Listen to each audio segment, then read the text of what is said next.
السلام علیکم۔ اپنے چینل پر ہم آپ کو خوش آمدید کہتے ہیں۔ ایک نئی خبر کے ساتھ ہم حاضر ہیں۔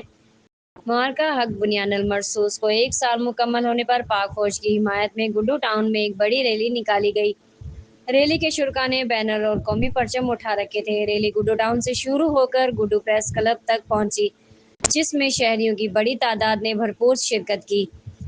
ریلی کے شرکاء نے ہاتھوں میں قومی پرچم اور بینرز اٹھا رکھے تھے، جن پر پاک فوج زندہ باد اور پاک آرمی زندہ باد کے نعرے درج تھے، جبکہ فضا ہر طرف پاکستان زندہ باد اور پاک آرمی زندہ باد کے نعروں سے گونجتی رہی۔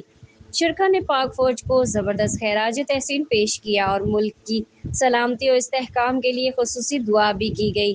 اس موقع پر ٹاؤن چیئرمین یحییٰ خان نے خطاب کرتے ہوئے کہا کہ ملک کی دفاع اور سلامتی ہماری اولین ترجیح ہے اور پاک فوج کی لازوال قربانیاں پوری قوم کے لیے باعث فخر ہے۔ وائس چیئرمین فقیر محمد میرانی نے اپنے خطاب میں کہا کہ پاک فوج نے ہمیشہ دشمن کو منہ توڑ جواب دیا اور ہر محاذ پر اپنی پیشہ ورانہ صلاحیتوں کا لوہا منوایا ہے۔ دیگر مقررین نے کہا کہ پوری قوم اپنی بہادر فوج کے ساتھ کھڑی اور وطن عزیز کے دفاع کے لیے کسی بھی قربانی سے دریغ نہیں کرے گی۔ مزید خبروں اور اپڈیٹ کے لیے ہمارے چینل کو سبسکرائب کریں، ویڈیو کو لائک کریں اور بیل آئیکن کو ضرور پریس کریں تاکہ آنے والی تمام نوٹیفیکیشن آپ کو ملتی رہیں۔